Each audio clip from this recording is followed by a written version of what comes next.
शलाकया चक्षुरुन्मीलितं येन तस्मै श्रीगुरुवे नमः। नमो महावदन्याय कृष्ण प्रेम प्रदायते कृष्णाय कृष्ण चैतन्य नामने गौरतुषे नमः। हे कृष्ण करुणा सिंधु दीन बंधो जगतपते गोपेश गोपिका कांत राधा कांत नमोस्तुते। तप्त कांचन गौरांगी राधे वृंदावनेश्वरी वृषभानुसुते देवी प्रणमामि हरिप्रिय। तवैवास्मि ना जीवामि त्वया बिना इति विज्ञाय राधिके नाय मां चरणान्तिके।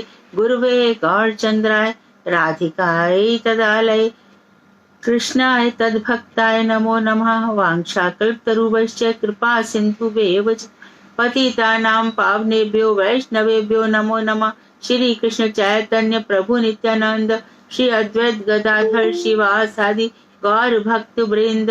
हरे कृष्ण कृष्ण कृष्ण हरे हरे हरे राम राम राम हरे हरे। मैं सर्वप्रथम मध्य गुरुपाद पद्म नित्य लीला प्रविष्ट ओम विष्णुपाद अष्टोत्तर शत श्रीमद भक्ति वेदांत श्री नारायण गोसाई महाराज के चरण कमलों में असंख्य कोटि दंडवत प्रणाम कर उनकी अहेतु की कृपा की वांछा करती हूँ। तत्पश्चात नित्य लीला प्रविष्ट ओम विष्णुपाद अष्टोत्तर शत श्रीमद भक्ति वेदांत श्री वामन गोसाई महाराज के श्री चरण कमलों में असंख्य कोटि दंडवत प्रणाम कर उनकी कृपा की वांछा करती हूँ। मैं ग्रंथराज जैव धर्म तदीय रचयिता सच्चिदानंद श्री भक्ति विनोद ठाकुर के चरण कमलों में कोटि कोटि दंडवत प्रणाम कर उनकी अहेतु की कृपा की याचना करती हूँ। मैं उपस्थित श्रोता मंडली सभी वैष्णव वैष्णवियों के लिए यथा योग्य वंदन अभिनंदन दंडवत प्रणाम। तो मैं क्षमा प्रार्थी हूँ कि क्लास में अपने स्वास्थ्य के कारण ले नहीं पाई। अब सोचती हूँ कि भगवान की कृपा से क्लास सुचारू रूप से आगे चलेगी। हम विचार कर रहे थे कि जो परंपरा है उसी को हमें प्रमाण मानना चाहिए। परंपरा के बिना हम प्रमाण नहीं मान सकते। इसलिए अक्सर आपने देखा होगा कि सभी ग्रंथों में पहले परंपरा दी जाती है और परंपराओं के नाम दिए जाते हैं। आप कोई भी ग्रंथ उठा करके पढ़ेंगे तो अक्सर परंपरा दे दी जाती है। आजकल थोड़ा देना बंद कर रहे हैं कि पेज ज्यादा लग रहे हैं या लोग समझ तो गए हैं, इस वजह से, और कोई दूसरा कारण नहीं है। तो जो परंपरा शुरू से चली आ रही है ब्रह्मा जी से, और ब्रह्मा जी के बाद जो हमारी परंपरा चैतन्य महाप्रभु ने ली, उसमें मध्वाचार्य जी का अचिंत भेदाभेदवाद ले लिया। तो अचिंत भेदाभेदवाद चिंतन का विषय है, लंबा विषय है, लेकिन इतना निश्चित है कि जो सृष्टि भगवान ने बनाई उसमें कुछ भेद देखा जाता है। भेद जैसे कि जड़ वस्तुएं हैं, जड़ पर्वत भी है, जड़ नदी है, लेकिन उनमें अंतर है। गंगा अपने स्वभाव में है, ये जड़ नहीं है, चेतना है, लेकिन ऐसे मानी जाती है। यमुना, गंगा, कोई भी नदी, पर्वत, ये सब चेतन है। भगवान के विराजमान होने से क्यों चेतन है? सभी वस्तुएं चेतन होती हैं, फिर भी अंतर होता है। जीव और जीव में अंतर होता है। एक जैसे जीव भी कोई रजोगुणी होता है, कोई तमोगुणी होता है। तो जीव और जीव में अंतर होता है, जड़ और जड़ में अंतर होता है, जीव और ईश्वर में अंतर होता है, ईश्वर और जड़ में अंतर होता है, और जीव और जड़ में अंतर होता है। जीव ईश्वर में, जड़ ईश्वर में, और जड़ और जीव में, ऐसे 5 प्रकार के भेद स्वीकार किए गए। लेकिन ये अभेद भी माने गए क्योंकि ये भगवान से कनेक्टेड है। कोई भी वस्तु ऐसी नहीं है जहां भगवान व्याप्त नहीं है, इसलिए अभेद है। तो अचिंत्य भेदाभेदवाद यदि ये समझ लिया जाए तो बाकी चीजें हमें बड़ी अच्छी से समझ में आ जाती हैं। कोई व्यक्ति ऐसा क्यों है? पूर्व जन्मों के कारण, पूर्व प्रारब्ध के कारण। हमारे जीवन में ऐसा क्यों आया? हमारे प्रारब्ध के कारण। तो जो व्यक्ति अपने प्रारब्ध का भोग कर रहा है, अपने प्रारब्ध से उसके सुख दुख, उसकी इच्छाएं आकांक्षाएं, उसका प्रभाव हमारे जीवन में क्यों पड़ना चाहिए? वो तो अपना लेकर के आया ना। इसलिए संत महात्मा इस तत्व को जानते और छोड़ देते हैं इस जगत को। भगवान शंकर तमोगुण के अधिष्ठाता है, पर ऐसा थोड़ी है कि वो तमोगुण में रह रहे हैं। यमराज परम भागवत हैं, नरक में है उनका वास है, यानी नरक के अधिपति है। तो ऐसा थोड़ी है कि नारद की गुणों का उन पर असर आ रहा है, वो तो अपने भागवत धर्म में अपनी सेवा कर रहे हैं। इसी प्रकार से जगत में हम रह रहे हैं, तो इसका ये मतलब नहीं है कि हम सबसे कनेक्शन रखें। क्यों रखें? कोई अच्छा है या बुरा है, आज उसके जीवन में बड़े सुख हैं, कल दुख हैं, ये उसके अपने प्रारब्ध है, हमारा इसमें चिंतन करने की कोई बात नहीं है।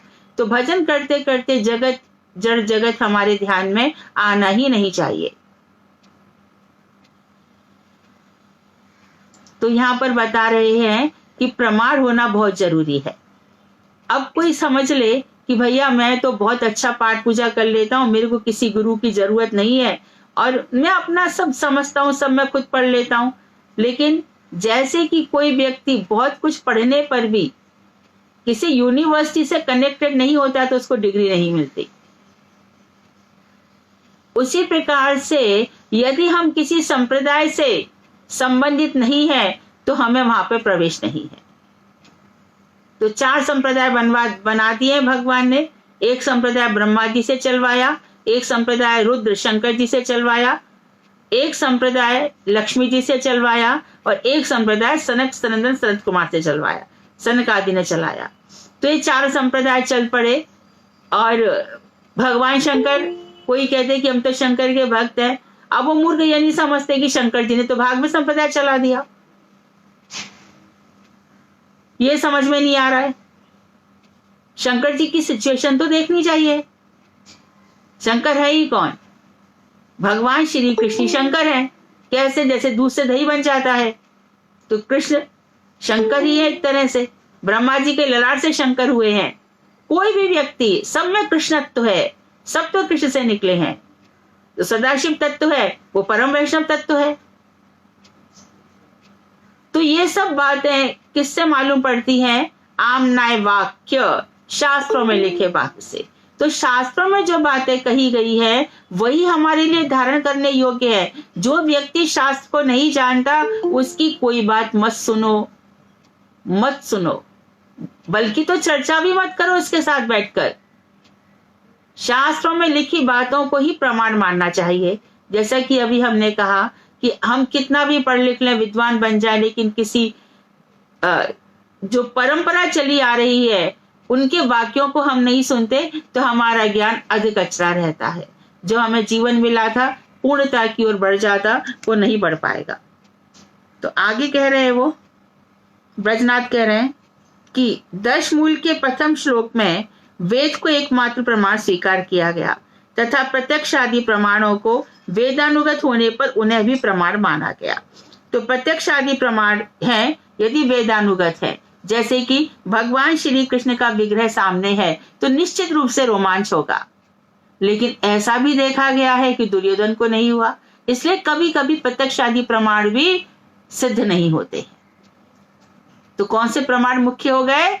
आमनाय वाक्य, जो बात शास्त्रों में कही गई है। एक सूत्र याद रखें, शास्त्र योनित्वात्, भगवान श्री कृष्ण कहां से प्रकट हो रहे हैं? शास्त्रों में से।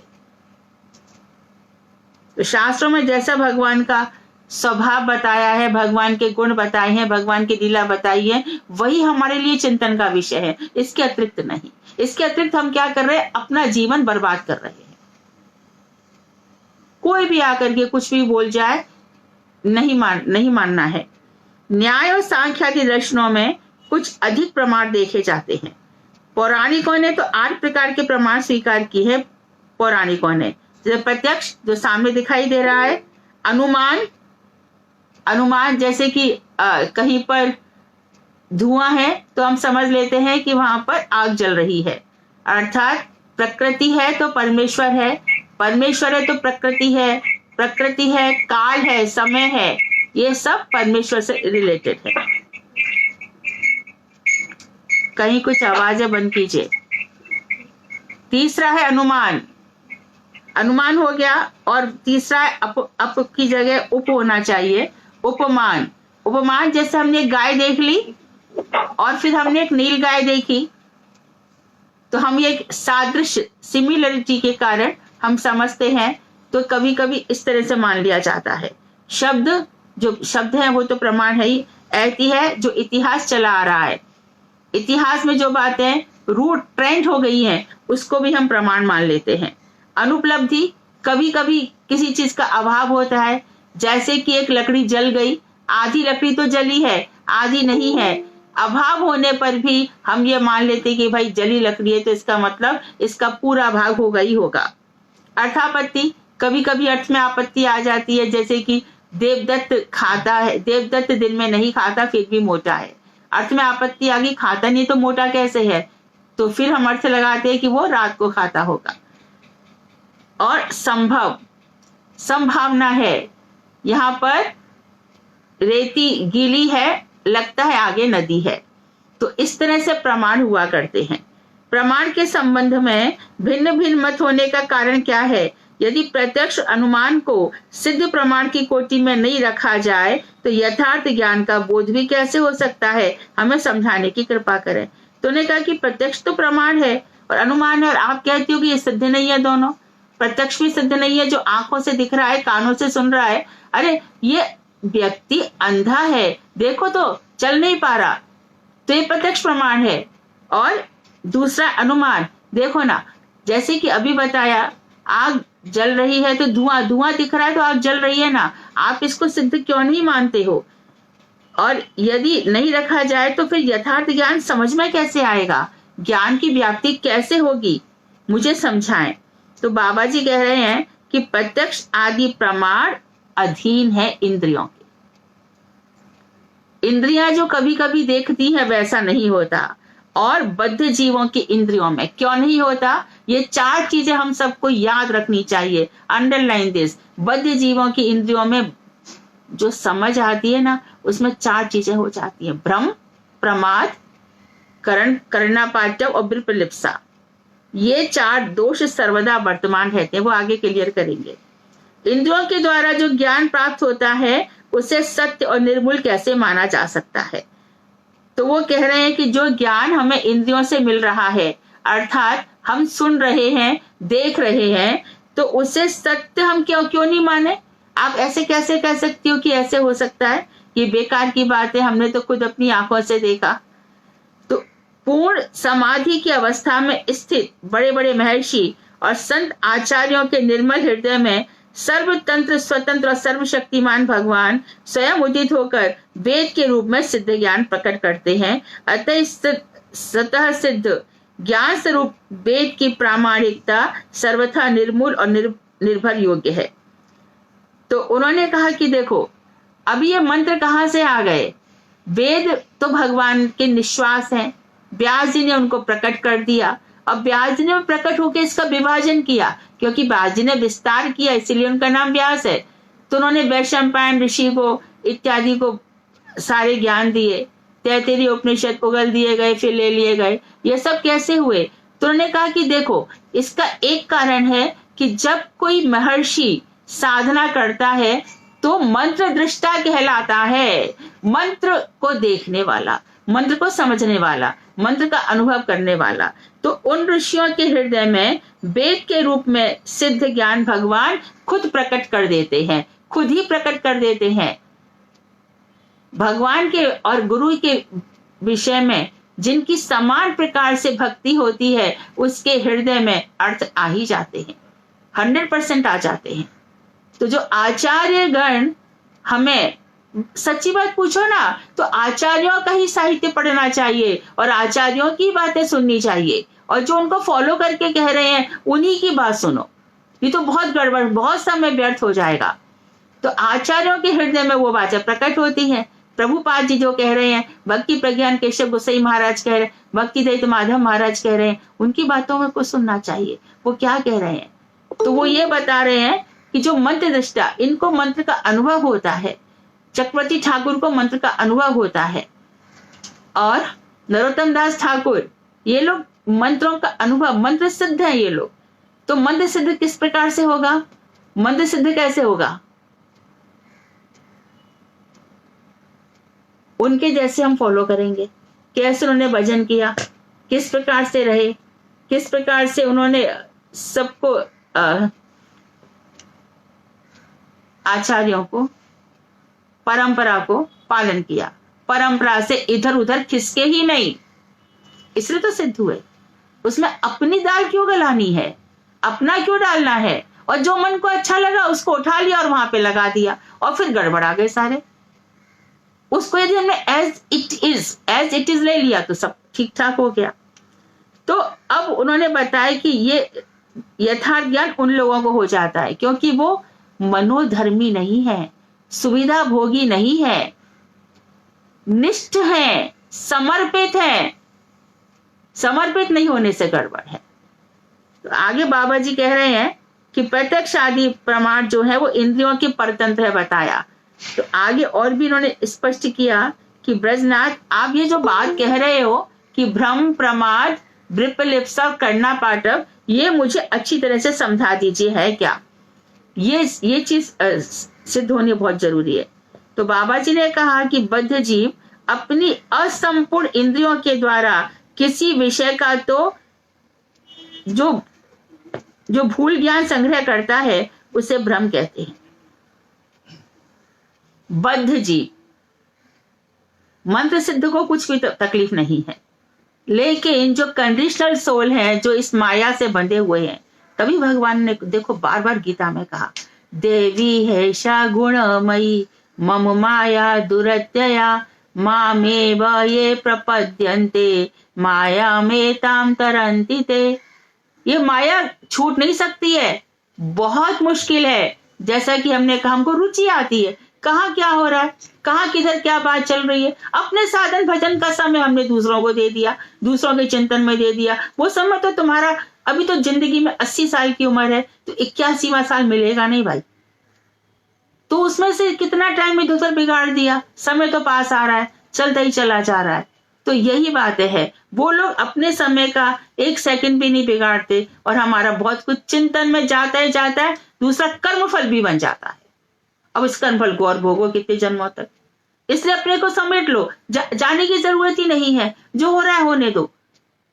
गुरुजी भी वही कहते हैं, सुख दुख जो आ रहा है उसको निचोड़ के रख दो, उसमें ध्यान ही मत दो। तो यहाँ भी वो कह रहे हैं कि बद्ध जीव जब ज्ञान संग्रह करता है तो उस भूल हो जाती है, उसे भ्रम कहते हैं। जैसे रेगिस्तान में गर्मी के दिनों में सूर्य की किरणों में जल का भ्रम होता है ना, मृग मरीचिका। जब बहुत धूप होती है, बहुत ज्यादा धूप होती है, तो लगता है यहाँ पानी तो नहीं बह रहा है, तो ये जीव की आंखों की भूल हो जाती है। जीव की प्राकृत बुद्धि स्वभावतः ससीम होती है, लिमिटेड होती है, वो बियॉन्ड द लिमिट नहीं जा सकता। आप बना लो अंतरिक्ष में विज्ञान की चीजें बना लो, पर जो ये साइंटिस्ट, आप लोग रोज रोज अपने विज्ञान को बदल डालते हो। आप अपने विज्ञान, क्योंकि आपकी नॉलेज बहुत सीमित है, बहुत सीमित है। उन अपार परमात्मा, अपार ब्रह्म परमात्मा का ज्ञान प्राप्त करना बहुत मुश्किल है। कोटि कोटि ब्रह्मांड के नायक, ना जाने कितने प्लैनेट्स अंतरिक्ष में, और ना जाने कितने अंतरिक्ष हैं, कितने ही सब कुछ है, तो वहां पे पार पाना मुश्किल है। तो हमारी इंद्रिय गोचर जो चीज है उससे अप्राकृत वस्तु का अनुभव नहीं होगा। तो पहली भूल है, समझ की भूल है। इस असीम बुद्धि के द्वारा असीम परतत्व के संबंध में जो सिद्धांत किए जाते हैं उनमें भूल रहना स्वाभाविक है। तो बुद्धि लिमिटेड है और हम अनलिमिटेड वस्तु की कल्पना के द्वारा, इमेजिनेशन के द्वारा हम जो भगवान को बना रहे हैं या बता रहे हैं, सब इमेजिनेशन है। ये प्रकृति है, इमेजिनेशन है, साईं बाबा ये इमेजिनेशन है, ये अरे और भगवान में क्या होता है, भगवान कोई खाते थोड़ी है, भगवान को ये सब जो इमेजिनेशन है, ये बेवकूफियां हैं। जो ससीम बुद्धि वाला, जिसकी बुद्धि सीमित है, वो ये सब विचार करता है और अपने विचार से दूसरों पर लादना भी चाहता है। और हम जैसे मूर्ख लोग जो भजन नहीं करते उनकी बात क्यों सुनते हैं?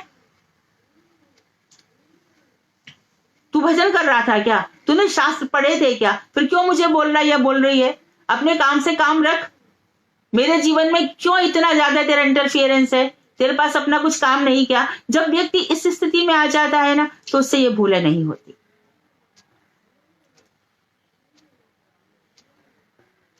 तो आगे बता रहे हैं कि उनमें भूल रहना स्वाभाविक है। ऐसी भूल का नाम प्रमाद है। तो प्रमाद क्या? पहला हो गया हमारी क्या गलती होती है? सबसे पहले हमारे भ्रमित रहते हैं हम, जैसे कि रेगिस्तान का बताया कि बहुत ज्यादा धूप हो जाती है तो वहां पर हमें जल का भ्रम होता है, मृगमरीचिका, है ना। और दूसरी बात उन्होंने बताई कि प्रमाद में उन्होंने बताया कि हम सीमित बुद्धि से असीमित वस्तु की कल्पना कर लेते हैं। और प्रमाद और भी है, और सरल भाषा में प्रमाद होता है असावधानी।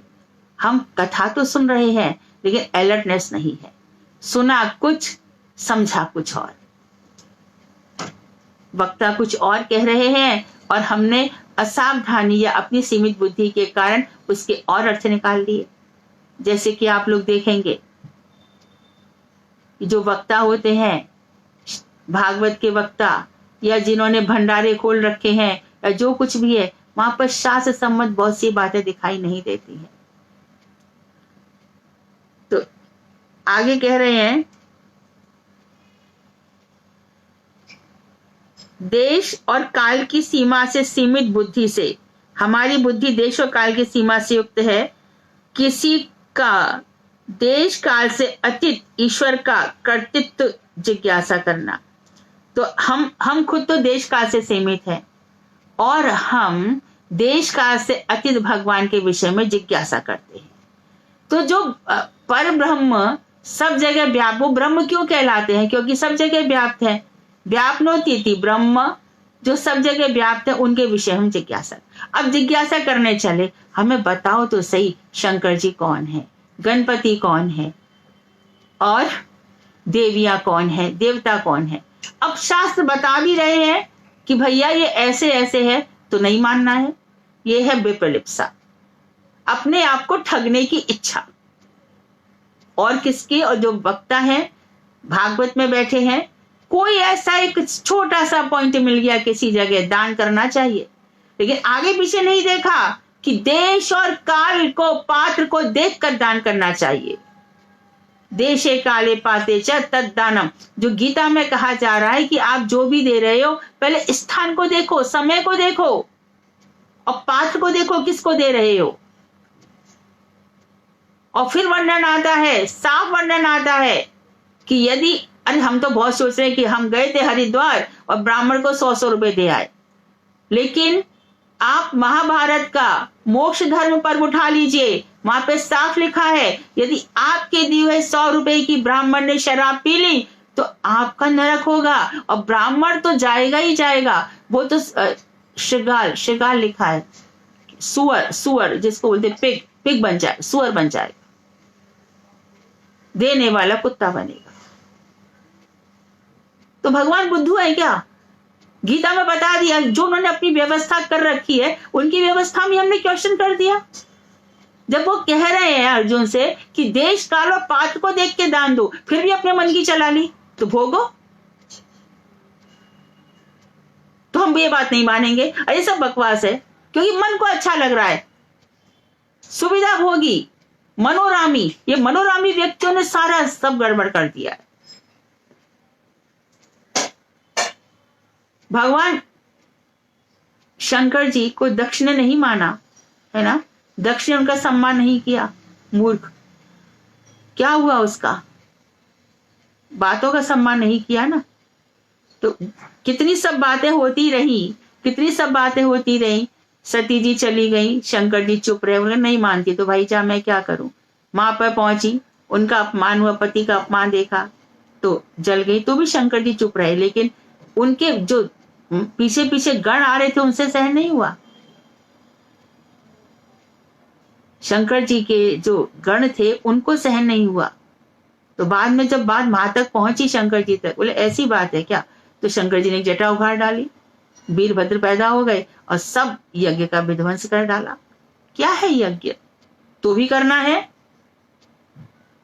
यज्ञ करना है, कनखल में यज्ञ करना है, हरिद्वार में यज्ञ करना है, क्या करना है? तो यज्ञ करता था, उसी का सिर काट दिया। शंकर जी से प्रार्थना करी गई कि आप इसको जोड़ दो। शंकर जी बोले जोड़ने में तो हम सिद्धस्त हैं, हमारा क्या है, हम तो हाथी का भी सिर रख सकते हैं, रख के आए हैं पहले भी। अभी इसको यहाँ पे इसके गले में किसका रखना है? बोले बकरे की बलि चढ़ाई जानी थी, बकरे को ही लगा दो। बोले अभी लगा देते, हमको क्या, हम तो ये सब करते ही रहते हैं। अच्छी अच्छी बात है, और फिर मनगढ़ंत कर दी, और फिर गाना गा दिया, ऊट पटांग गाने गा दिए, और हम बड़े नाचे, ड्रेस कोड था, ये सब था। ये सब क्या है? ठगने की इच्छा। दान दो, और दान दे करके अपने बड़े बड़े मठ बना लिए, और हम तो शांति दूत हैं, ये है वो है। इस सब के लिए भक्ति विनोद ठाकुर हमें अलर्ट कर रहे हैं। तो ये हो गया। और संदेह, संदेह को विपलिप्सा कहते हैं। घटना चक्र से इंद्रियों की असमर्थता अपरिहार्य है। अकस्मात किसी एक वस्तु को देखकर उसमें अन्य वस्तु होने का भ्रम होने के कारण जो भूल सिद्धांत दिखाई पड़ता है उसे करना पाटप कहते हैं। कोई घटना घटित हो रही है और उसमें हम और कुछ देख रहे हैं, तो करना मतलब इंद्रिया, अपाटप मतलब इंद्रियों की दक्षता नहीं है। करना पाटप इंद्रियों की दक्षता नहीं है। तो जो हम देख रहे हैं वास्तव में वो भी ठीक से देख नहीं रहे। सारे घटना चक्र में हमें जो भी समझ में आया हमने उसको मान लिया, और भी किसी ने कोई बात कही हमने उसको नमक मिर्च लगाकर अपने मन को जो अच्छा लगा दिया। तो ये 4 गलतियां हमसे हमेशा होती हैं।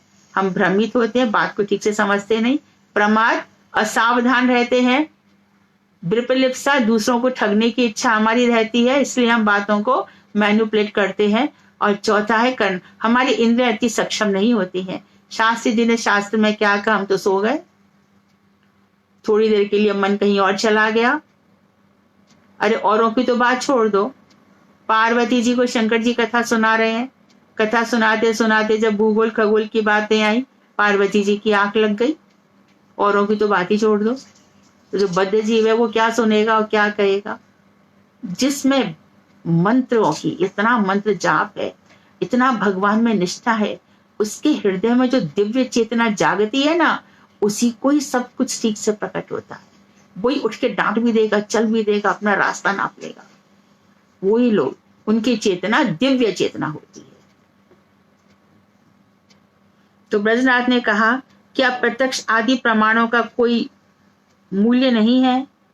तो बाबा जी ने कहा जड़ जगत का ज्ञान प्राप्त करने के लिए प्रत्यक्ष आदि प्रमाणों के अतिरिक्त और उपाय क्या है? जड़ जगत बोले, आप जो कर रहे हो ना, दिव्य जगत की बातें नहीं कर सकते हो। जड़ जगत में ये प्रमाण इनका मूल हो सकता है, जड़ जगत में, परंतु चित्त जगत के संबंध में इन प्रत्यक्ष आदि प्रमाण एकदम गलत है, बिल्कुल गलत है। इनका चित्त जगत में प्रवेश ही नहीं है, और चित्त जगत संबंधी ज्ञान में वेद ही एकमात्र प्रमाण है। तो चित्त जगत के विषय में जानना है तो इन सब प्रमाणों को छोड़ दो, खाली बस वेदों की बात मानो। वेद जो कह रहे हैं वही एकमात्र प्रमाण है। यदि प्रत्यक्ष आदि प्रमाणों के द्वारा प्राप्त ज्ञान स्वतः सिद्ध वेद प्रमाण के अनुगत है तो वह आदरणीय है अथवा परित्यज्य है। और आप ये जो 8 प्रमाण मानते हो, यदि वो वेदों की बातों को फॉलो करते हैं तो उनको एक्सेप्ट कर लो, नहीं तो वो छोड़ दिए जाएंगे। वेदों में यदि उनको वेद के सिद्धांत को, प्रिंसिपल को फॉलो करते हैं तो ठीक है। जैसे कि हमने जो कुछ भी लीलाएं देखी, भगवान का गुणगान देखा, शंकर जी के विषय में सुना, गणेश जी के विषय में सुना, वेद ने जैसा कहा हमने मान लिया। अभी हम कह रहे हैं कि गणपति गणों के ईश है। अरे गणपति भी तो भगवान है, कहां से सुना, किधर लिखा था?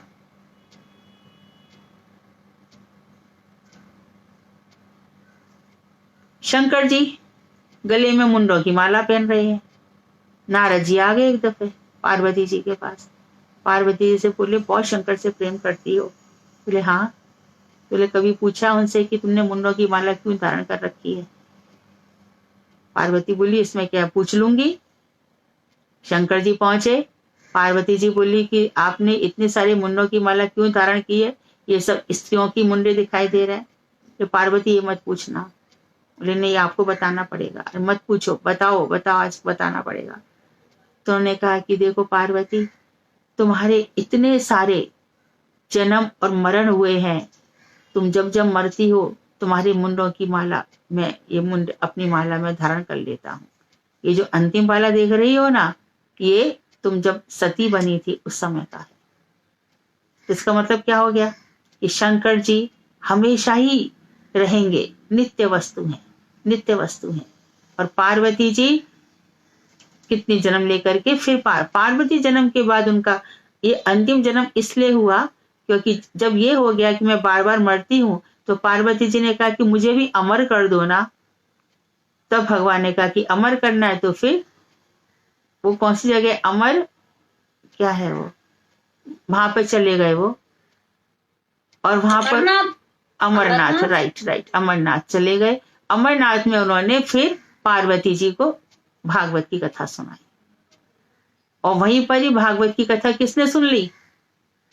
जो अंडा पड़ा था सुखदेव जी वाला, जो राधा जी के सुख थे, हाँ, उन्होंने सुखदेव ने कथा सुन ली। और सुखदेव जी उड़कर जब उन्होंने कहा हूं अहंकार भरा कि पार्वती तुम कथा नहीं सुन रही थी तो कौन सुन रहा था?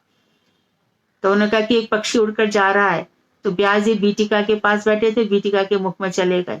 वहां पर शंकर जी त्रिशूल लेकर पहुंच गए। तो कहा किसको मारना चाहते हो? बोले अरे वो तो खुद ही कथा सुनकर अमर हो गया। तो शंकर सुनो, देखो बार बार भागवत सुना रहे कि नहीं सुना रहे। और कोई भागवत कह रही है वैष्णवा नाम यथा शंभु, लेकिन फिर भी इस तत्व को कितना बिगाड़ दिया, पूरा की पूरा बिगाड़ दिया।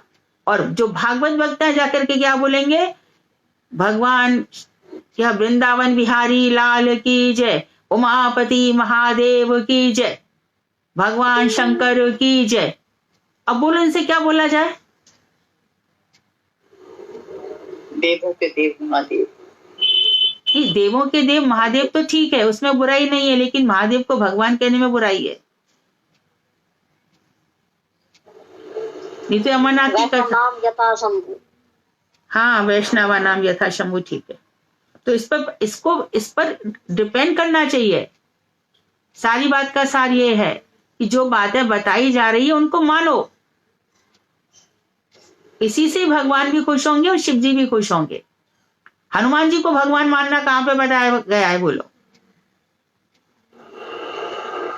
और हनुमान जी के लिए भी परम पिता परमात्मा पर ब्रह्म हनुमान जी की जय, ऐसे कैसे हो सकता है?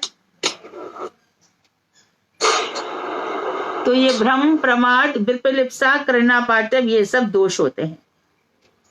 आगे बता रहे हैं क्या गीता और भागवत आदि ग्रंथ प्रमाण की कोटि में नहीं है? तो बाबा जी ने कहा गीता को भगवान की वाणी होने से उपनिषद गीतोपनिषद कहा गया है।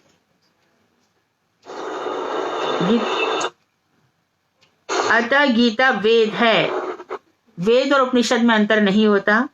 उसी प्रकार 10 मूल तत्व श्री चैतन्य महाप्रभु की शिक्षा होने के कारण भगवत वाणी है।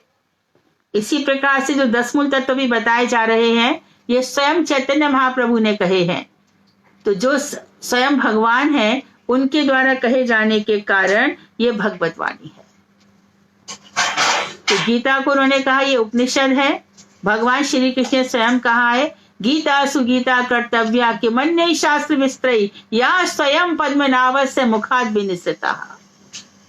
ये स्वयं पद्मनाभ भगवान के मुख से निकली है। तो 10 मूल तत्व हो गए, इसलिए यह भी वेद है। संपूर्ण वेदार्थों के सार संग्रह स्वरूप श्रीमद् भागवत सर्वश्रेष्ठ प्रमाण है और सर्व वेद इतिहासानम सारम सारम समुद्रतम। सारे वेद इतिहास का सार इसमें संग्रह कर लिया गया है। इससे श्रीमद् भागवत सर्वश्रेष्ठ प्रमाण है। दूसरे शास्त्रों की वाणियां वेद के अनुगत होने पर ही प्रमाण के रूप में ग्रहण करने योग्य है। और दूसरे शास्त्रों में जो भी वाणी वेद भागवत और गीता के अनुसार है उन्हीं को लिया जाएगा, अन्य को नहीं। तो अब कह रहे हैं कि तंत्र शास्त्र तनोति विस्तार, जो शास्त्रों का विस्तार किया गया, तो ये शास्त्र 3 प्रकार के हैं, सात्विक, राजसिक और तामसिक।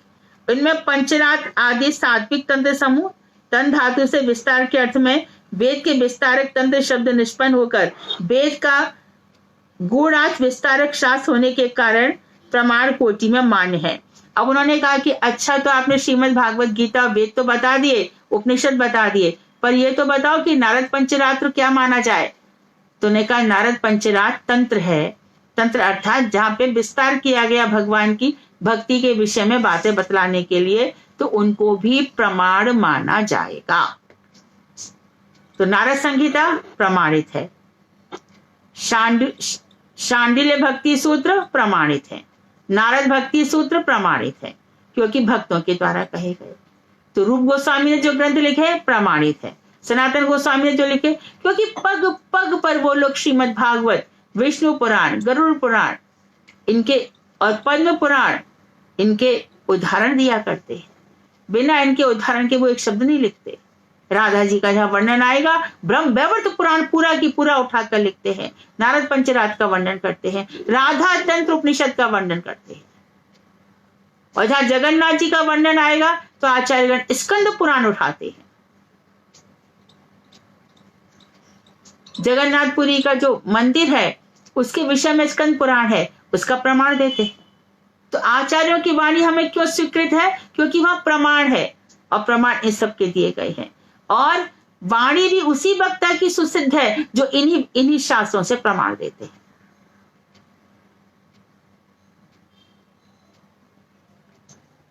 तो आपको पता होना चाहिए कि नारद पंचरात्र में अर्चन को प्रधानता दी गई है कि भगवान का अर्चन किया जाना चाहिए। तो हमारे प्रभुपाद जी ने क्या किया? अर्चन और कीर्तन दोनों का समायोजन किया कि आप अर्चन भी कर रहे हो तो उस समय भी कीर्तन करो। भगवान की पूजा के समय कीर्तन करना चाहिए। ऐसे नहीं पूजा तो चल रही है और मुख बंद है और जाने संसार का सब चिंतन चल रहा है, ऐसे पूजा रख दो, मत करो। भगवान को लाल लड़ाते, उनसे प्रार्थना करते हुए कि भगवान हमारे हृदय में आप प्रकट हो, आपकी भक्ति प्रकट हो, श्रीमती राधा रानी के प्रति हमारा स्नेह जागे, ऐसे लाल लड़ाते हुए अर्चन करना चाहिए। ब्रजनाथ ने कहा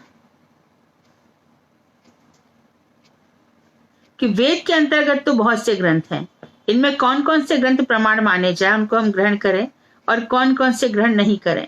तो बाबा जी ने कहा, समय समय पर कुछ असत दुष्ट व्यक्ति अपने स्वार्थों की पूर्ति के लिए, देखो कितना साफ कहा, वेद में अनेक अध्याय, मंडल और मंत्र जोड़ते आ रहे हैं। पीछे से जोड़े गए अंशों को प्रक्षिप्त अंश कहते हैं। जैसे तैसे वेद ग्रंथों की भी प्रामाणिकता स्वीकार करनी पड़ेगी, ऐसी बात नहीं है, बल्कि सत संप्रदाय के आचार्यों ने जिन जिन वेद ग्रंथों का समय समय पर प्रमाणिक माना है, वही वेद है और वही प्रमाणिक है। तो जैसे कि अभी बताया कि ये मंत्रा संप्रदाय विहीना ते निष्फला, जो मंत्र संप्रदाय से रहित है वो निष्फल है। पुराने जितने भी पद्म पुराण उठाएंगे सब में ये मंत्र मिल जाएगा। इससे संबंधित 2 श्लोक और है, लेकिन वर्तमान समय में जो नया एडिशन निकला है उसमें ये 3 श्लोक काट दिए गए हैं।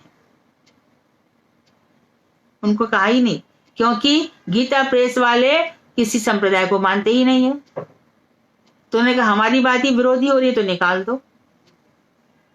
तो इनको कहा गया असत व्यक्ति। भगवान की बातों पर भी, जो व्यास जी भगवान के अवतार हैं, उनकी बातों पर ये विश्वास नहीं करते। इसको कहते हैं मनोरामी, जो अपने मन को अच्छा लग रहा है वही करेंगे। और अच्छा खासा उत्तरकांड है, लेकिन कोई एक नया कवि है कुमार विश्वास, तो हमारे पास फोन आया कि वो कहता है उत्तरकांड ग्रंथ में है ही नहीं। तो ऐसा कैसे हो सकता है? वाल्मीकि जी ने लवकुश को पूरी शिक्षा दीक्षा दी, सब कुछ सिखाया, उत्तरकांड को कैसे निकाला जा सकता है कि वो अनेक प्रमाण दे रहे, हमको नहीं सुनना है भाई? क्यों सुना जाए? ऐसी बातें हैं। तो जिन ग्रंथों को अथवा उनके जिन अंशों को प्रामाणिक नहीं माना है वे त्याज हैं। तो हमारे आचार्यों को देखना चाहिए। इसलिए मैं कह रही हूं कि आचार्यों का साहित्य पढ़ना चाहिए, वो जो जो प्रमाण उठा के दे रहे हैं। एक बात आप आश्चर्य करेंगे, जमकर आश्चर्य करेंगे कि गर्ग संहिता गर्गाचार्य जी ने लिखी है, लेकिन पूज्यपाद वामन गोस्वामी महाराज का स्पष्ट निर्देश है कि गर्ग संहिता मत पढ़ो। अब स्पष्ट निर्देश मत पढ़ो तो मत पढ़ो, अब क्यों नहीं पढ़ो ये मूर्ख प्रश्न करेंगे। वहां से खबर आ गई नहीं पढ़ना है, दान के लिए कौमुदी वहां तक तो पढ़ो, लेकिन दान के लिए रस कौमुदी ऐसे करके ग्रंथ और है, उसके लिए गुरु जी का साक्षात निर्देश है, उसको मत पढ़ना। बिल्कुल निर्देश है, स्पष्ट निर्देश है। तो इसका मतलब गुरु जी भविष्य दृष्टा हैं, उन्होंने देख लिया ये ग्रंथ पढ़ने से कुछ ना कुछ अन्याय हो जाएगा, मना करते तो मना कर दिया। हाथ में भी आएगा तो उठा के प्रमाण करके प्रणाम करेंगे, उठा के रख देंगे। तो आचार्य जैसा कहें वैसा करना चाहिए। तो ब्रजनाथ कह रहे हैं सत्य संप्रदाय के आचार्यों ने किन किन वेद ग्रंथों को स्वीकार किया है। तो 11 उपनिषद, इसको सब आचार्य मानते हैं। ईश, केन, कंठ, प्रश्न, मुंडक, मांडुक्य, तैत्तिरीय, ऐतरेय, छांदोग्य, बृहदारण्यक और श्वेताश्वतर, ये 11 सात्विक उपनिषद। और उसके बाद गोपाल उपनिषद और नरसिंह तापनी आदि कुछ उपासना में सहायक तापनी, जैसे कि राम तापनी है, तापनी 3 ही है, राम तापनी, नरसिंह तापनी, गोपाल तापनी, एवं ब्राह्मण मंडल आदि ऋग्वेद, सामवेद, यजु और अथर्व के अंतर्गत कांड विस्तार के वेद ग्रंथों को आचार्यों ने स्वीकार किया है, इनको माना जा सकता है। समस्त वेद ग्रंथ हमें सांप्रदायिक आचार्यों से मिले हैं, अतः इन्हें सत्य प्राप्त प्रमाण कहा जा सकता है। तो ये हमें कहां से मिल रहे हैं? तो उन्होंने अपनी बात स्पष्ट कर दी। 10 मूल तत्व में पहला तत्व कि भ्रम प्रमाद करना पाठ विप्रलिप्सा से दूर जो आचार्यों ने वाणी दी है और जो जो प्रमाण बताए हैं उन्हीं को हम स्वीकार करें। तो आज हमारे जीवन में बहुत बड़ा दिन आया कि हमको स्पष्ट कर दिया गया हमें किसकी बात माननी है, क्या पढ़ना है, क्या नहीं पढ़ना, क्या छोड़ना है और क्या नहीं छोड़ना, किन की बात सुननी है, किन की नहीं। ब्रजनाथ, चित्त विषय में युक्ति का प्रवेश नहीं है, उसका वेद में क्या कोई प्रमाण है? तो चित्त विषय में युक्ति नहीं लगानी चाहिए। क्या वेदों में यह बात कही गई है? हम अपनी अपनी युक्तियां लगाते हैं। तो उन्होंने कहा कि जी हाँ, नैषा तर्केण मतिरापनेहा, कठोपनिषद में कहा गया है कि प्रसिद्ध वेदवाणियों और तर्क प्रतिष्ठानात जो ब्रह्म सूत्र है आदि वेदांत सूत्रों द्वारा यह बात प्रमाणित होती है। नैषा तर्केण मतिरापनेहा, अपना तर्क नहीं लगाना चाहिए। और दूसरा तर्क प्रतिष्ठानात, इसका अर्थ ये है कि कोई व्यक्ति आया तर्क से एक बात कह गया और दूसरा व्यक्ति आया उसने और तर्क लगा दिया। तो आत्म संबंधी जो बुद्धि प्राप्त की है उससे तर्क मत लगाओ, युक्तियां मत लगाओ। तर्क की कोई प्रतिष्ठा ही नहीं है, इसके द्वारा कोई वस्तु स्थापित नहीं की जा सकती, क्योंकि आज एक व्यक्ति तर्क और युक्ति से जिसकी स्थापना करता है, कल उससे भी अधिक कोई प्रतिभाशाली टैलेंटेड व्यक्ति आएगा, उसका खंडन कर देगा और अपना मत रख देगा। इससे तर्क की प्रतिष्ठा नहीं है। क्यों? क्योंकि वो बता रहे हैं, महाभारत में कहा गया है अचिंत्या खलु ये भावा नातास तर्केन योजयेत् प्रकृति व्यापरम यतु तच्चिंतस्य लक्षणम। कह रहे हैं कि प्रकृति से अतीत तत्व, जो इस जड़ प्रकृति से जो जितने भी तत्व हैं ऊपर, वो सब अचिंत्य होते हैं। तर्क प्राकृत विषयों में ही लगाए जा सकते हैं, क्योंकि यह स्वयं प्रकृति के अंतर्गत है। जड़ बुद्धि का जो तर्क है वो जड़ जगत में ही लगेगा, ऊपर नहीं लग सकता। ऊपर तो as it is, Prabhupada ji ने अपनी गीता में कहा गीता एज इट इज। चाहे महात्मा गांधी उसमें कर्मवाद लगा दे, लोकमान्य तिलक उसमें कुछ भी लगा दे, वो मान्य नहीं है। उन ग्रंथों को देखना भी नहीं है। वर्क इज वर्शिप कहाँ लिखा है, किधर लिखा है? और कौन से कर्म की पूजा करनी है, कौन सा कर्म करना है, कौन सा कर्म जिसकी पूजा हो? तो कोई जवाब नहीं देगा। अतएव जहां तक अचिंत्य भावों का प्रश्न है, शुष्क तर्क का प्रयोग अकथनीय और व्यर्थ है। चेतन चैतामृत के अमृत प्रवाह भाष में कहा गया है शुष्क तर्क मत लगाओ। जैसे तर्क लगाते रहते हैं, हमने लास्ट टाइम भी कहा था भगवान कहाँ से आए, गंगा कहाँ से आई। अरे मूर्ख, गंगा को तो करोड़ों वर्षों से गंगा में लाशें फेंकी जा रही है, फिर भी गंगा का कुछ बिगड़ा क्या? तुझसे इतना भी सहन नहीं हो रहा? इसका उत्तर दे दे। चल, गंगा का जल रख लो घर में, कितने वर्षों तक एक कीड़ा नहीं पड़ता। इससे तो प्रमाण चाहिए। आज से नहीं, करोड़ों वर्षों से शव को ले जाते हुए राम राम कहा जाता है, प्रमाण चाहिए। गंगा कहां से आ गई? गंगा यहां से, हजारों तरह की बात है। अभी देखो गंगा नहाने गए, भाप तो है ही नहीं, गंगा मैली हो रही है। मैली हो रही है तेरे चित्त में, तेरे हृदय में। गंगा तो शुद्ध है, उनको कोई मैला कर सकता है? आपको कोई मैला करेगा?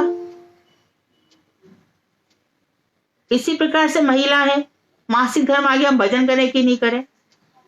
तुलसी जी को कोई अशुद्ध कर सकता है? भजन क्यों छोड़ना है? ये सब शुद्ध है, सनातन शुद्ध है, सनातन धर्म से चली आ रही है। भगवान का नाम ही कल्याण करेगा। पूरी जिंदगी कुछ नहीं किया, मर गए तो इसके मुंह में गंगा जल डाल दो तो भी कल्याण है। अब उसके मुख में राम नाम सुना दो। तू तो राम नाम जानता नहीं था ना, विश्वास नहीं करता था ना, अब क्या हुआ? तो मरते समय सारे शास्त्र याद आएंगे, ये सभी की आदत है। और जीते जी 50 तरह की बुद्धि लगाएंगे। तो वहां पर कह रहे हैं कि तर्क वहां पे लगते ही नहीं है। तो महाभारत के श्लोक में युक्ति की सीमा निर्धारित कर दी गई है। अतएव भक्ति मार्ग के आचार्य श्री रूप गोस्वामी ने भक्ति रसामृत सिंधु में लिखा है कि स्वल्पावि रुचिरेव स्याद भक्ति तत्वबोधिका युक्तिस्तु केवला नैव यदस्या प्रतिष्ठिता। ये लोग गंगा में नहाएंगे नहीं, पर दादाजी की जो ऐशेज है वो गंगा में डालने जरूर जाएंगे। फिर गंगा को तू मानता नहीं तो डालने क्यों जा रहा है? इसका अर्थ है कि भक्ति तत्व के प्रतिपादक श्रीमद् भागवत आदि शास्त्रों के प्रति थोड़ी सी रुचि पैदा होने पर ही देखो कितनी सुंदर बात कही है कि भागवत के प्रति थोड़ी सी भी रुचि हो तो भक्ति तत्व बोध गम्य हो जाता है, भक्ति आने लगती है, भक्ति मालूम पड़ती है क्या चीज होती है। परंतु खाली शुष्क तर्क करोगे तो कभी भी भक्ति आएगी नहीं, क्योंकि तर्क की कोई प्रतिष्ठा अथवा अंत नहीं है। युक्ति द्वारा सत्य का यथार्थ निरूपण नहीं होता, यह प्राचीन उक्तियों से भी प्रसिद्ध है कि युक्ति खूब लगाते जाओ, सच्चाई सामने नहीं आएगी। तो कहा गया है यत्नेन पादितोप्यर्थाः कुशलैरनुमात्रिभिः अभियुक्त तरैरन्यैरन्थैवोपपाद्यते। इसका अर्थ यह है कि कोई तार्किक व्यक्ति तर्क द्वारा अति सतर्कता से एक विषय को स्थापित करता है, उससे भी अधिक तर्कपटु उसका दूसरा सहजी खंडन कर देता है। एक आएगा, एक से बलिष्ठ रखेगा, फिर तीसरा आएगा। तो यहाँ पर आगे कह रहे हैं तुमने आज एक युक्ति द्वारा एक सिद्धांत स्थापित किया, कल तुमसे अधिक बुद्धिमान और प्रतिभाशाली दूसरा व्यक्ति उसका खंडन कर सकता है। अतएव युक्ति का भरोसा ही क्या है? तो ब्रजनाथ बोले बाबा जी वेद तो स्वतः सिद्ध प्रमाण है, इससे अच्छी तरह समझ गया। कुछ तार्किक लोग व्यर्थ ही वेद के विरुद्ध तर्क वितर्क किया करते हैं। आप कृपा करके 10 मूल का दूसरा श्लोक बताइए। तब आगे उन्होंने छोड़ दिया कि ऐसे लोग तर्क वितर्क किया करते हैं, वेदों को नहीं मानते आर्य समाजी, फिर यज्ञ क्यों करते हैं? किसने बताया यज्ञ करो? कहां से सीख कर आए? परंतु भगवान को नहीं मानेंगे, ऐसा मूर्ख कोई होता है?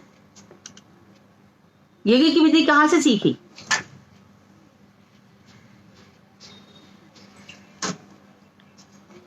तो आगे उन्होंने दूसरा श्लोक लिया तो ये स्पष्ट कर दिया। पहले में सबको याद रहे कि 10 मूल का पहला मूल क्या है कि प्रमाण कौन कौन से हैं? वेद, पुराण, उपनिषद, रूप गोस्वामी, सनातन गोस्वामी के द्वारा लिखे गए ग्रंथ या आचार्यों की वाणी, नारद पंचरात्र इत्यादि। बाकी सब प्रमाण नहीं माने जा सकते। कहीं जो कुछ भी लिखा हो कि कोई आएगा कहाँ पे, कोई भीष्म साहनी है, कोई आएगा वो लिखेगा कुंती, कोई कहेगा कि दुर्योधन का भी तो अधिकार था राज्य में, अपनी अपनी पंचायत लिखेगा, उन सबको त्याज्य बताया गया है, मत सुनो। कहीं कोई रुचि लेने की जरूरत नहीं है, बहुत मूर्ख मिलेंगे। उस समय क्या कर्ण नहीं था क्या? वो विरोधी था ना पांडवों का, दुर्योधन भी तो था। ऐसे जो पांडवों के, अरे जिनका पक्ष श्री कृष्ण ले रहे हैं तो उसके विरोध में जो लिख रहा है उसकी बात को इतनी इतनी इज्जत देने की क्या जरूरत है? क्योंकि वो हमारे मन को अच्छा लग रहा है। इसलिए अपने जीवन का अधिकांश समय ऐसे लोगों के ग्रंथों को पढ़ने में नहीं निकालना है। एक नई रिसर्च आई, एक नया ये आया, एक नया वो, ऐसा कुछ भी नहीं है। कुछ भी नहीं है, उसकी मूर्खता का प्रदर्शन है। एक तत्व स्पष्ट हो गया, अब दूसरा तत्व है हरि स्वेकम तत्वम विधि शिव सुरेश प्रणमिताः यदेवेदं ब्रह्म प्रकृति रहितं तत्व नुमः परात्मा तस्यांशो जगदनुगतो विश्वजनकाः सा वै राधा कांतो नवजलत्कांतिश्चित उदयाः। इसका अर्थ पढ़ते हैं, पढ़ के फिर क्लास करते।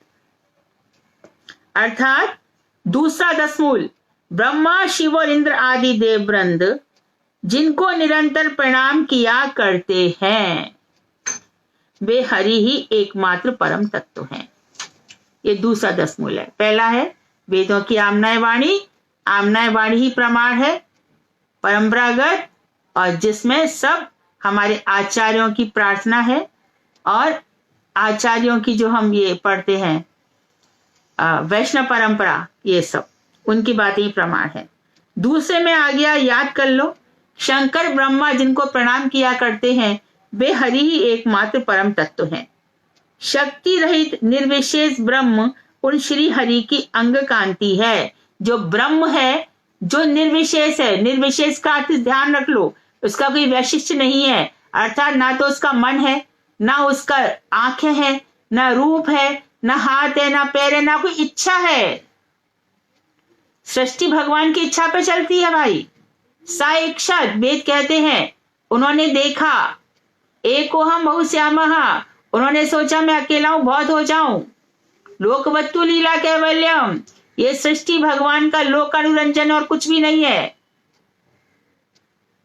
यहाँ कोई कुछ भोग रहा है, कुछ ले रहा है, अपने अपने प्रारब्ध भोग रहे हैं। कृष्ण को इससे कुछ लेना देना नहीं है। उनका काम है, उनसे जैसे सूर्य से किरणें निकलती रहती हैं, उनसे स्वाभाविक रूप से जीव निकलते रहते हैं, तटस्थ शक्ति पर रहते हैं। उसमें से बहुत कम मुक्त जीव चित्त जगत की ओर चले जाते हैं। बद्ध जीव यहाँ पर आकर माया के थप्पड़ों से पिटते रहते हैं, फिर भी सुधरते नहीं है।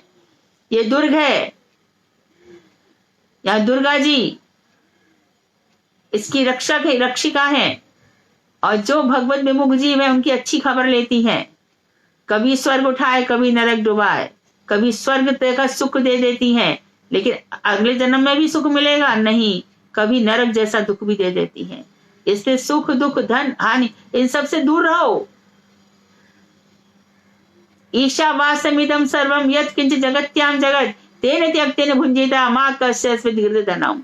ये सारा संसार, मैं इस उपनिषद का पहला श्लोक बोल रही हूँ, यह सारा संसार ईश्वर से व्याप्त है।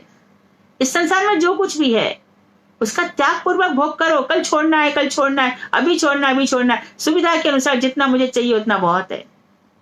माँ गृध कस्यस विद धनम, किसी के धन के ऊपर ललचाओ मत। इसके पास इतना धन है, हमारे पास भी हो, हमारी बला से हो या ना हो, सबको यहाँ छोड़कर जाना है। इस तरह से तो ये हरि एकमात्र सत्य है, निर्विशेष है। उन श्री हरि की ब्रह्म अंग कांति है, यानी कि जो ज्योति है, भगवान का जो ऑरा है, जो चमक निकल रही है, जैसे सूर्य से लावण्य निकल रहा है, ऐसे भगवान से जो चमक निकल रही है उसी को ब्रह्म ज्योति कहते हैं।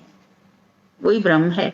और जगत की सृष्टि कर उसमें अपने अपने अंश से प्रविष्ट रहने वाले सर्वांतर्यामी परम पुरुष परमात्मा उन श्री हरि के अंश मात्र हैं। और जगत में किसने प्रवेश किया हुआ है? परमात्मा ने। तो ब्रह्म समझा दिया। और परमात्मा वो भी कैसे हैं? उन्होंने और जगत की सृष्टि कर उसमें अपने एक अंश से प्रविष्ट रहने वाले सर्वंतर्यामी परम पुरुष परमात्मा जो भगवान का अंश है, वो भी अपने एक अंश से जगत में प्रविष्ट होते हैं। वो श्री हरि के अंश मात्र हैं। वे श्री हरि ही नव जलधर कांति चिद स्वरूप श्री राधा वल्लभ है। भगवान श्याम सुंदर कौन से हैं? नव जलधर, जैसे नया नया बादल होता है, उसकी जो चमक होती है, उसके जैसे ही उनके शरीर का नीला एकदम चिकना सा तरल ऐसा भगवान का रंग है। और चित स्वरूप परम चेतना स्वरूप वो कौन है? श्री राधा जी, हमारी प्राण प्रिया जो श्री राधा पटरानी है, ठकुरानी है, उनके परम प्रियतम है। तो ये भगवान का परिचय है और ये दूसरा तत्व है। इसकी व्याख्या हम कल करेंगे। वांछा कल्पतरुभ्यश्च कृपा सिंधुभ्येव च पतितानां पावनेभ्यो वैष्णवेभ्यो नमो नमः। हरे कृष्णा मधु जी। हाँ जी सरिता जी। हाँ, राधे राधे। हरे कृष्णा। मुझे पूछना था, शास्त्र, जन, प्रजानन, देश, समय, कर्म, जन्म, ध्यान, मंत्र और संस्कार, ये 10 वस्तुएं सात्विक हो तो सत्व गुण, राजसिक हो तो रजोगुण और तामसिक हो तो तमोगुण की वृद्धि करता है। तो मतलब ये हाँ। ये कैसे 10 के 10 संस्कार तीनों अलग अलग में कैसे, इनका जरा सा उदाहरण देके बताएंगे? जैसे कि ये जो आप बात जहाँ से लाई है, वहां पर स्पष्ट रूप से लिखा या नहीं तो विप्रलिप्सा होगा कि जैसे हमने गरुड़ पुराण पढ़ा है ना, तो वो मैं बताती हूँ, ये 11वें स्कंद का 13वां अध्याय का हंस रूप में संकादियों को उपदेश है, राइट है। तो हमने जैसे गरुड़ पुराण पढ़ा तो उसमें रजोगुण है, जो रजोगुण का शास्त्र है जो गरुड़ पुराण है। और जैसे शंकर जी का पढ़ा वो तमोगुण का प्रधान है। तो जैसे जैसे हम ग्रंथों को पढ़ेंगे उनका ही असर हमारे हृदय में आएगा। इसका कोई उदाहरण बता सकते हैं? सात्विक पुराण जैसे विष्णु पुराण है, गरुड़ पुराण में इंसान पढ़ा तो श्राद्धों में उसकी रुचि हो जाती है ना। और श्रीमद् भागवत में कहा है कि श्राद्ध मत करो, तो जिसमें जो विधान इंस्ट्रक्शंस दिए होंगे तो जो हम शास्त्र पढ़ेंगे उसी को फॉलो करेंगे। अच्छा। हाँ ओके, ठीक है। ये समझ नहीं आ रहा था कि मैं मुझे 10 गुण कैसे तीनों गुणों में अलग अलग होंगे। ठीक है, ठीक है। हरे कृष्ण। आपने प्रसाद मंगवा लिया उनसे? हाँ, मैंने मंगाया, मैंने डाला भी था, दीपिका को लिखा भी था। अच्छा, हाँ, ग्रुप में ही लिखा था मैंने। प्रसाद में ले आई जाकर के, नीचे मंगवा ली थी क्योंकि गाड़ी नहीं खड़ी हो सकती ना वहाँ पर। हाँ, तो मैं नीचे भी मंगवा ली थी, भेज दिया था उन्होंने सपना जी ने। हाँ जी, हाँ। हरे कृष्ण। हरे कृष्ण, थैंक यू। हाँ, कोई और?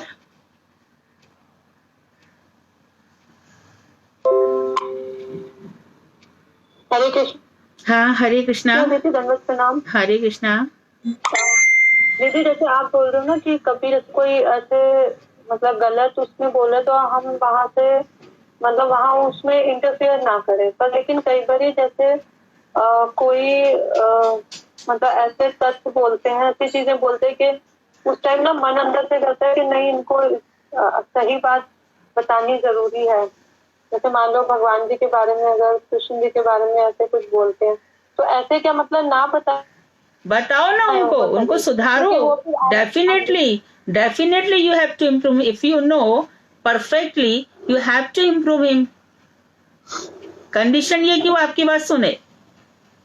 हाँ, वो तो है, लेकिन फिर वो आर्ग्यूमेंट्स बढ़ते चले जाते हैं। तो वही मैंने कहा कि आपकी बात सुने। आर्ग्यूमेंट करे तो उसको एक तरफ कर दो। बोले वेदों की बात, वेद प्रमाणित बात सुननी है तो ये है, तुम जो बात कह रहे हो ये सब बकवास मुझसे मत करो, बिल्कुल नहीं। यदि आपकी बात सुनते हैं तो करना चाहिए। आप कोशिश कीजिए उनको सुधारने की, और यदि वो सुधरते हैं तो बहुत अच्छा किया, आपने एक जीव का उद्धार किया। लेकिन वो सुनेगा ही नहीं तो क्या करेंगे? हाँ जी, सुने तो अवश्य सुनाना, वो मौका मत छोड़ना, क्योंकि हर व्यक्ति का सुधार बहुत जरूरी है। हाँ जी, धन्यवाद दीदी। हरे कृष्ण। हाँ,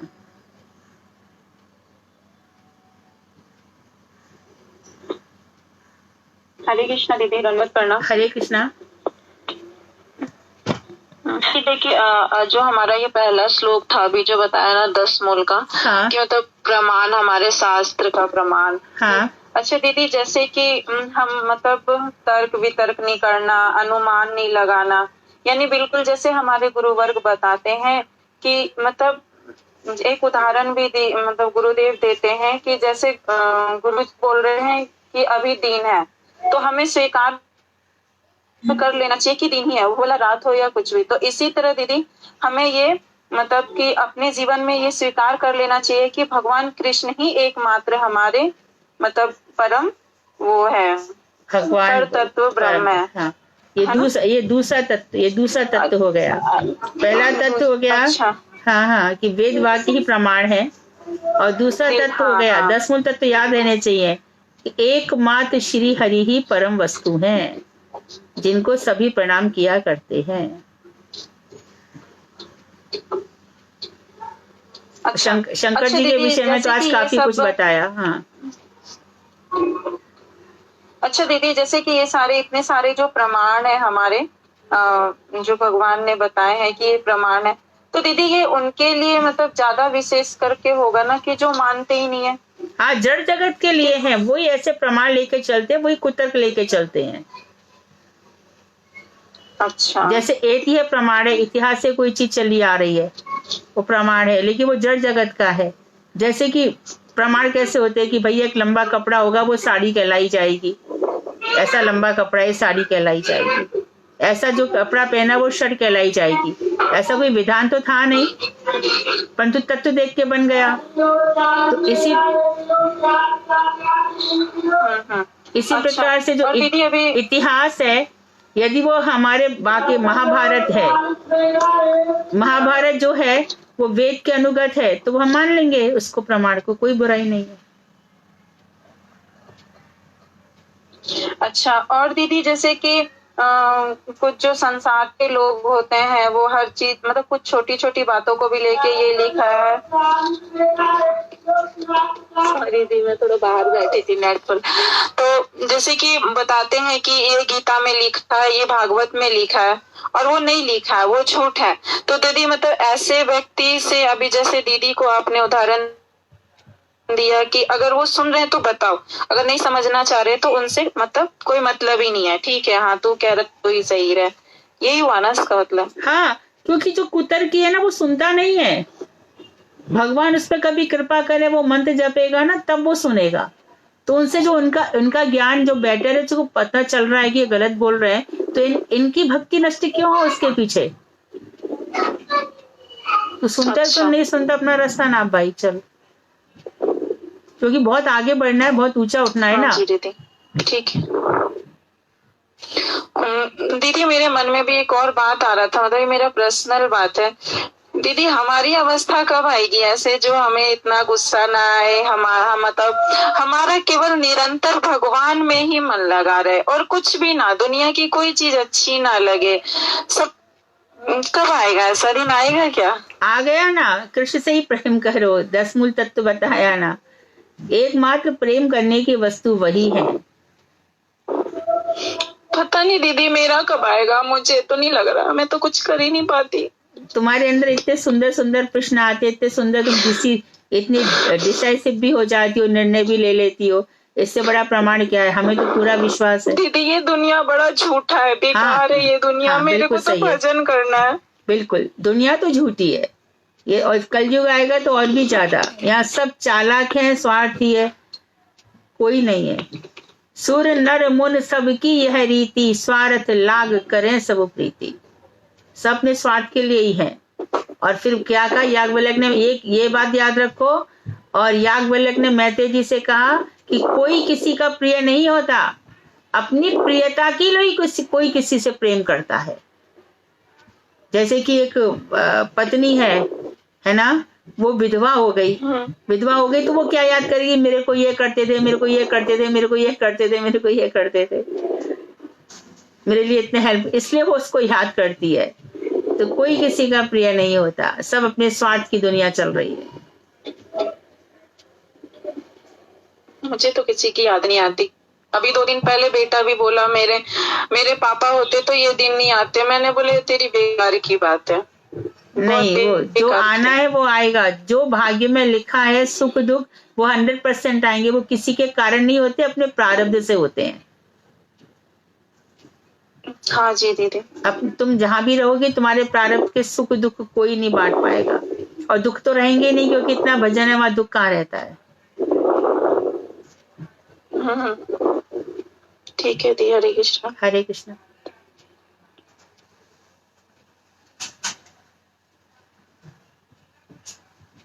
कोई और? हरे कृष्णा दीदी। हाँ दीदी जैसे आज हम गए थे तो बेटा एक्सपायर हो गया था, एक ही बेटा था और वो तो बड़ी दीपा। तुम्हारी आवाज कट रही है, आवाज कट रही है तुम्हारी। बेटी आज ना मेरी एक फ्रेंड है तो उसके यहाँ गए थे, उसका बेटा ना एक्सपायर हो गया था। अभी एक ही बेटा था और दीपावली पे वो एक्सपायर हो गया था कोरोना से। अचानक। नहीं अटैक पड़ गया था दीदी। 21 साल का था। 21 का था। 25 साल का था। ओके। तो वो बहुत परेशान। तो आज मैं समझा भी रही थी, मैंने कहा देखो इतना ही समय के लिए वो आया था ऐसे। तो मैंने कहा देखो फिर भी भगवान की, अब वो मतलब पूजा पाठ काम कर्म जैसे वो काफी करती थी। तो वो कहने लगी कि मैं तो इतनी मतलब पूजा पाठ करती थी, अब वो कहने लगी तो इतनी पूजा पाठ करती थी फिर भी मतलब देखो क्या भगवान ने वो करा। तो मैंने कहा देखो भगवान तो कुछ नहीं कर रहा। मैंने कहा वो तो सब हम अपने अपने कर्म भोग रहे हैं। मैंने कहा जो हम करके आए थे। नहीं, उनको बोलो कि तुम्हारा उसका साथ इतना ही था। हाँ ये तो मैंने बोला दीदी। हाँ। मैंने कहा इतना ही साथ था। मैंने कहा शरीर ही तो छोड़ के गया है वो, लेकिन मैंने कहा वैसे तो अच्छी नहीं है उसकी। मैंने कहा वो तो मैंने कहा कभी भूल थोड़ी ना पाओगी। मैंने कहा है तो तुम्हारे आसपास। अरे भूल जाओ, उसने कहीं जन्म ले लिया, उसके कहाँ दिमाग लगा। अपना पूरा प्रेम कृष्ण में लगा दो। अभी वो तो देखो गया और अपने प्रारब्ध का भोग भोग रहा होगा, कहीं जन्म ले लिया होगा, जैसा भी उसका रहा होगा। अभी अपन क्या कर सकते हैं उसके लिए। लेकिन मैंने उसको समझाया, ये वाली क्लास ज्वाइन करो जो ये की ओर है। मैंने कहा तुम्हें बहुत अच्छा लगेगा यहाँ पे। तो कहने लगी भाभी अभी तो मेरा मतलब। हाँ उनको समझने दो, लेकिन उनको समझाओ। तुम ठीक से समझा रही हो। उनको समझाओ कि कृष्ण ही नित्य है, बाकी ये संसार अनित्य है। कल तुम भी नहीं रहोगी, तो जिसका चिंतन करते करते तुम रहोगी तुम्हारा भी वैसा ही हो जाएगा। अनित्य संसार में किसी का चिंतन मत करो। आज हो कल नहीं रहोगे। मृत्यु देह के पीछे पड़ी रहती है। समझा तो दीदी बहुत, लेकिन फिर है ना मन में मतलब ये ख्याल आ रहा था कि मैं उसे तो समझा रही हूँ, कल को क्या हम इतने पक्के हो चुके कि भाई कल को हमारे ऊपर कोई ऐसी स्थिति आए तो क्या हम इतना अपने आप को मतलब वो पक्का कर पाएंगे कि आज मैं उसे तो समझा रही थी। तुम भजन, तो तुम्हें कृष्ण पर भजन विश्वास नहीं, भजन पे विश्वास नहीं। मत सोचो, इमेजिनेशन की दुनिया में मत रहो। क्यों आए और क्यों नहीं जाए तुम सोचो ही मत इस तरह से। जो होगा देखा जाएगा। फ्यूचर की कल्पनाएं में मत जियो। जो हम सोच रहे हैं पता नहीं उसकी जगह क्या होने वाला है।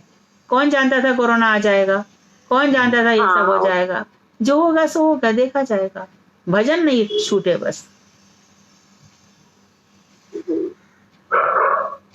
और सबसे बड़ी बात, इमेजिनेशन मत करो किसी चीज का। इमेजिनेशन संसार का सबसे बड़ा, अपने जीवन का सबसे बड़ा धोखा है।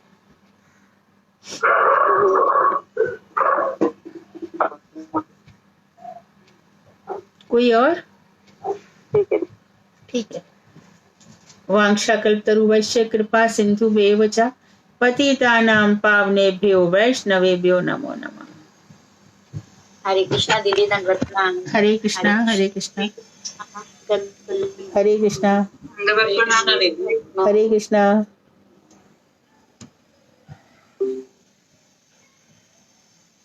ओ राधिका, राधिका, ओ राधिका,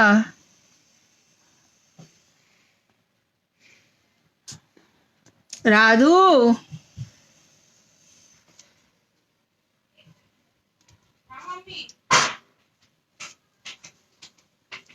ये पोस्ट में गया ही नहीं, मुझे नहीं पता।